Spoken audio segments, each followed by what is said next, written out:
بسم اللہ الرحمن الرحیم نحمدہ ونصلی علی رسولہ الکریم اما بعد فاعوذ باللہ من الشیطان الرجیم۔ حضرت ابو سعید خدری رضی اللہ تعالی عنہ روایت نقل کرتے ہیں کہ آپ صلی اللہ علیہ وسلم نے رمضان المبارک کے پہلے عشرے میں اعتکاف فرمایا اور پھر اس کے بعد دوسرے عشرے میں بھی اعتکاف فرمایا۔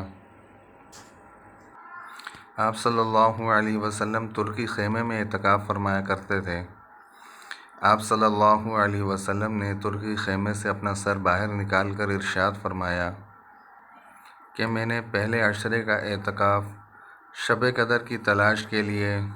اور اہتمام کی وجہ سے کیا تھا، اور پھر اسی وجہ سے دوسرے عشرے میں بھی اعتکاف فرمایا آپ صلی اللہ علیہ وسلم نے۔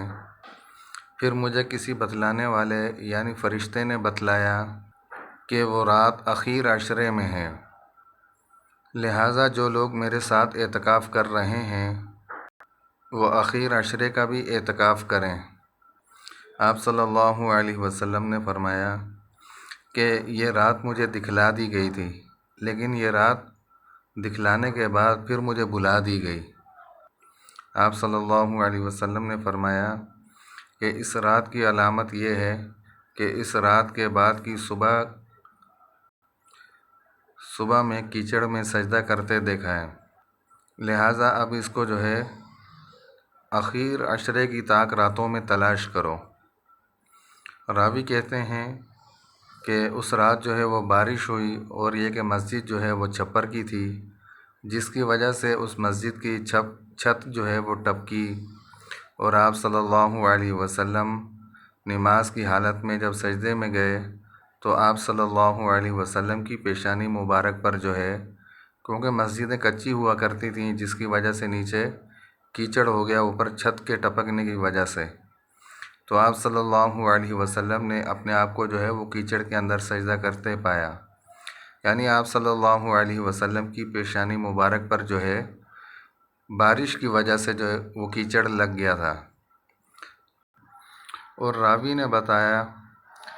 کہ جو حضرت ابو سعید خدری رضی اللہ تعالی عنہ راوی ہیں اس حدیث کے، وہ کہتے ہیں کہ آپ صلی اللہ علیہ وسلم نے جو سجدہ کیا کیچڑ کے اندر اور رات کو بارش ہوئی تو وہ 21 کی صبح تھی۔ 21 کی صبح کو فجر کی نماز کے اندر آپ صلی اللہ علیہ وسلم کی پیشانی مبارک پر میں نے خود کیچڑ دیکھا۔ اس کا کیا مطلب تھا کہ طاق رات تھی اور یہ کہ شب قدر کی رات تھی۔ آپ صلی اللہ علیہ وسلم جو ہیں وہ ہمیشہ ہی اعتکاف فرماتے رہے ہیں، جیسا کہ اس روایت کے اندر کہ آپ صلی اللہ علیہ وسلم نے پہلے عشرے کا اعتکاف فرمایا، پھر اس کے بعد دوسرے عشرے کا، لیکن جس سال آپ صلی اللہ علیہ وسلم کا وصال ہوا اس سال آپ صلی اللہ علیہ وسلم نے 20 روزہ جو ہے وہ اعتکاف فرمایا تھا۔ بہرحال آپ صلی اللہ علیہ وسلم نے ہمیشہ جو ہے وہ اعتکاف فرمایا، خواہ وہ اخیر عشرے کا ہو یا 20 دن کا ہو یا پورے مہینے کا ہو، لیکن آپ صلی اللہ علیہ وسلم نے ہمیشہ جو ہے وہ اعتکاف فرمایا، جس کی وجہ سے کیا کہ اعتکاف جو ہے یہ سنت مؤکدہ ہے، اور اعتکاف کی بڑی غرض جو ہے وہ شب قدر کی تلاش ہے کہ انسان جو ہے وہ گناہوں سے بھی پاک ہو کر اور سب کام کاجوں سے جو ہے وہ فارغ وغیرہ ہو کر انسان اعتکاف کی صورت اختیار کرتا ہے، اور مقصد بھی صرف یہی ہوتا ہے کہ شب قدر کی تلاش کی جائے۔ اور شب قدر کی تلاش کے لیے حقیقت میں اعتکاف ہی جو ہے یہ بہترین ایک صورت ہے اور مناسب صورت ہے کہ جس کو اختیار کر کے انسان جو ہے وہ شب قدر کو تلاش کر سکتا ہے اور اسے پا بھی سکتا ہے۔ اور اعتکاف ایسی صورت ہے کہ جس کے اندر انسان خواہ سویا ہی رہے لیکن تب بھی وہ عبادت ہی کے اندر جو ہے اس کا سونا بھی شمار ہوگا۔ انسان کے لیے جو ہے اس کے اندر بہترین فائدے ہی فائدے رکھے ہیں اللہ تبارک و تعالیٰ نے، اور ایک یہ ترغیب ہوتی ہے مسلمانوں کے لیے کہ زیادہ سے زیادہ جو ہے وہ ایک اعتکاف والی صورت کو اپنایا جائے۔ آپ صلی اللہ علیہ وسلم ہمیشہ رمضان ہی کے اندر جو ہے وہ بہت زیادہ عبادت کا اہتمام فرمایا کرتے تھے،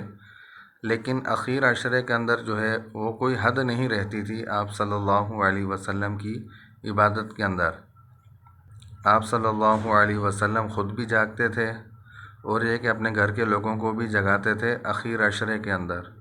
تو اس سے کیا پتہ چلتا ہے کہ آپ صلی اللہ علیہ وسلم عبادت کے اندر بہت زیادہ انہماک رکھتے تھے، منہمک ہوتے تھے خود بھی، اور یہ کہ اپنے گھر کے لوگوں کو بھی عبادت کے اندر لگا کے رکھتے تھے کہ وہ بھی جو ہے شب قدر کو پانے والے اور زیادہ سے زیادہ کیا کہ اللہ تبارک و تعالیٰ کی عبادت کرنے والے ہوں۔